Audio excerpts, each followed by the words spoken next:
Hello mga kapiti, charot. So, ito na nga. May bago pong update sa ngayon at isa itong new skill team and we have the new NPC and new event nga na about of school team. And then, may mga bago tayong mga pwedeng makuha doon kundi yung mga galing sa shop. Pwede nyo mabili doon. May attendance din. And then, may mga bagong gifts din. And then, may mga bagong damit din na pwede nyo makuha sa task or mission.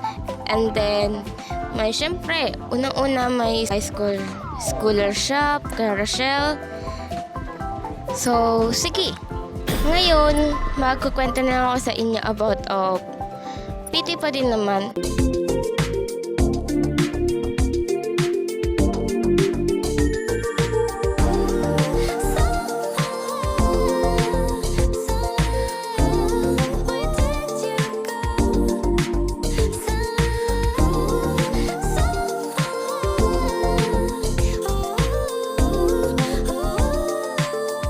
And then, syempre, dahil sa PT nga, malamang sa alamang, charot lang, malamang sa malamang, syempre magkakaroon ka dun ng mga new friends. Depende kung meron kami kilalang iba na magiging kaibigan mo, best friend mo, ganun. Or makakalala ka na ibang mga boys, maging jowa mo, ganun. And then, yun na nga. Pwede ka magkaroon ng kaibigan. Siyempre, ayun na nga. Sinabi ko na, magkakaroon ka ng mga kaibigan. Siyempre, malay mo, in real life, magkita-kita din kayo at magsama-sama. Kasi, ganito yon.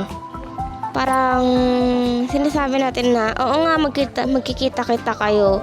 Depende sa inyo kung maipagkita kayo sa kanila or hindi. Pero syempre, sapat pa din naman yung ikaw lang mag-isa yung naglalaro. Okay lang yun.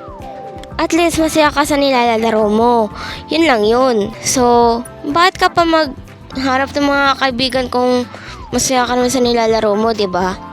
Okay, proceed tayo sa, sa topic natin. Kaya ako nag-heart kasi nandun yun sa my mission. Give a people a 300 likes.